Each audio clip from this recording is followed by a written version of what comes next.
એક સમાજનો મજબૂત મેસેજ જાય એના માટે કરીને આપ સૌ વધારો। ગુજરાતનો ઠાકોર જ્યારે ગાંધીનગર મળવા જઈ રહ્યો ત્યારે બહુ વિશાળ સંખ્યામાં આજે ઠાકોર સમાજ ભેગો થઈ અને સમાજનું કંઈક ઉત્થાન માટેની જે આજે રણનીતિ નક્કી કરવામાં આવે છે। સમાજની એકતાની વાત કરીએ, સમાજના શિક્ષણની વાત કરીએ।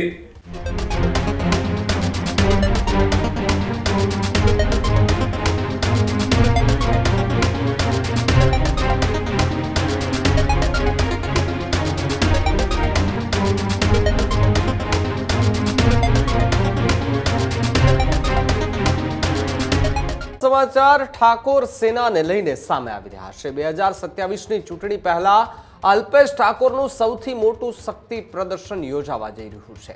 26મી જાન્યુઆરીએ રાત્રે અલ્પેશ ઠાકોર એ તેવર બતાવવાના છે અને અલ્પેશ ઠાકોર મોટા રાજકીય એમ્બલમમાં જોવા મળી રહ્યા છે। તો સાથે જ અલ્પેશ ઠાકોરના શક્તિ પ્રદર્શનને વિપક્ષનું જે છે તે પણ સમર્થન મળતું જોવા મળી રહ્યું છે। બનાસકાંઠાના સાંસદ ગેનીબેન ઠાકોરનું સમર્થન મળ્યું। વિડીયો જાહેર કરી અને કાર્યક્રમમાં આવવા માટેનું આમંત્રણ અપાયું। કોંગ્રેસના પૂર્વ ધારાસભ્ય ચંદનજી ઠાકોર અને બળદેવજી ઠાકોરે પણ સમર્થન જાહેર કર્યું છે। 26 તારીખે મોડી રાત્રે અલ્પેશ ઠાકોરનું શક્તિ પ્રદર્શન જોવા મળી રહ્યું છે અને ગાંધીનગરમાં અલ્પેશ ઠાકોર એ શક્તિ પ્રદર્શન કરવા જઈ રહ્યા છે। અભ્યુદય નામની અલ્પેશ ઠાકોરે જાહેરાત કરી છે। પ્લેબેક સિંગર આદિત્ય ગઢવીએ સેના માટે ગીત ગાયું છે। ગીતના ઇતિહાસમાં પહેલી વાર રાત્રે 3 વાગે આ સંમેલન જે છે તે યોજાશે। તો બીજી તરફ રાત્રે 3 થી સવારે 6 વાગ્યાનો સંમેલનનો ટાઈમ રાખવામાં આવ્યો છે। બીજી તરફ સંમેલન કરતા હોવાનો ઠાકોર સમાજનો દાવો પણ કરવામાં આવી રહ્યો છે અને કહેવાય રહ્યું છે કે આ મંચ ઉપર નાત ભાત રાજકારણ બધું જ સાઈડમાં મૂકી સમાજને કેવી રીતે જોડવો અને સમાજ માટે કેવી રીતે વાત કરી તેને લઈને અભ્યુદય નામનો આ કાર્યક્રમ અને સંમેલન જે છે તે રાખવામાં આવી રહ્યો છે।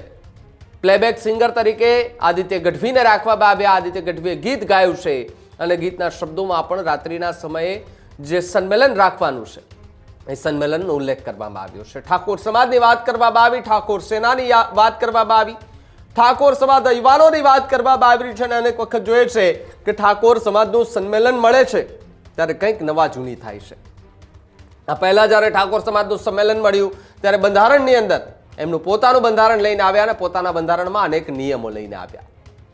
હવે સૌ કોઈની નજર છે કે અલ્પેશ ઠાકોર કે જે આ સંમેલન કરી રહ્યા છે અને આ સંમેલનની અંદર શું નવી જાહેરાતો થશે એના પર સૌ કોઈની નજર છે।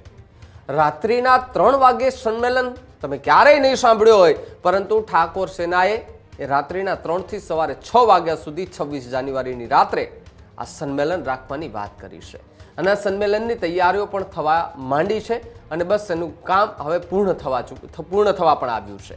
ત્યારે ઠાકોર સમાજના નાનામાં નાના લોકોથી લઈને મોટામાં મોટા લોકો આ સંમેલનમાં હાજરી આપશે તેવી પણ વાત કરવામાં આવી રહી છે અને ઠેર ઠેર જગ્યાએથી અલ્પેશ ઠાકોરના કાર્યક્રમ અને ઠાકોર સેનાના કાર્યક્રમને સમર્થન મળતું પણ જોવા મળી રહ્યું છે। જય સદારામ બાપુ। તારીખ 26/1/2026ના રોજ રાત્રે 3 વાગે સમગ્ર ગુજરાતના ક્ષત્રિય ઠાકોર સમાજ આયોજિત ઠાકોર સેનાનું અને ઠાકોર સમાજનું ભવ્ય સંમેલન મળી રહ્યું છે।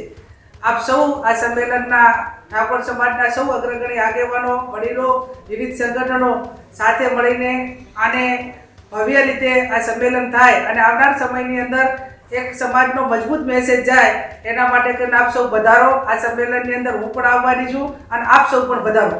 જય સદારામ બાપા। તારીખ 26/1/2026ના રાત્રે 3 વાગે ગુજરાતનો ઠાકોર જ્યારે ગાંધીનગર મળવા જઈ રહ્યો ત્યારે ઠાકોર સેના આયોજિત બહુ વિશાળ સંખ્યામાં આજે ઠાકોર સમાજ ભેગો થઈ અને સમાજનું કંઈક ઉત્થાન માટેની જે આજે રણનીતિ નક્કી કરવામાં આવે છે અને એનું જે ખાતમુહૂર્ત કરવામાં આપણે બધા ઠાકોર સમાજના સર્વે આગેવાનો ભેગા થઈ અને ગાંધીનગર જઈએ અને આમાં સહભાગી બનીએ અને આવાવાળા સમયની અંદર ઠાકોર સમાજની સમગ્ર ગુજરાતમાં જય થાય એ જ ઉત્સાહ સાથે આપ સૌનો આભાર। 26મી જાન્યુઆરીએ હું ગાંધીનગર જઈ રહ્યો છું। આપ પણ આવો છો ને। ઠાકોર સેના દ્વારા ગાંધીનગર મુકામે રાત્રે 3 વાગે સમગ્ર ગુજરાત રાજ્યનો ઠાકોર સમાજ એકત્રિત થવાનો છે। આવો આપણે બધા ભેગા મળી સમાજની ઉત્થાનની વાત કરીએ, સમાજની એકતાની વાત કરીએ, સમાજના શિક્ષણની વાત કરીએ અને વ્યસન મુક્તિની વાત સાથે સમાજ કઈ રીતે આગળ આવે એટલા માટે આપણે બધા જ ભેગા મળી 26મી જાન્યુઆરીએ રાત્રે 3 વાગે ગાંધીનગર મુકામે પધારો એ જ વિનંતી.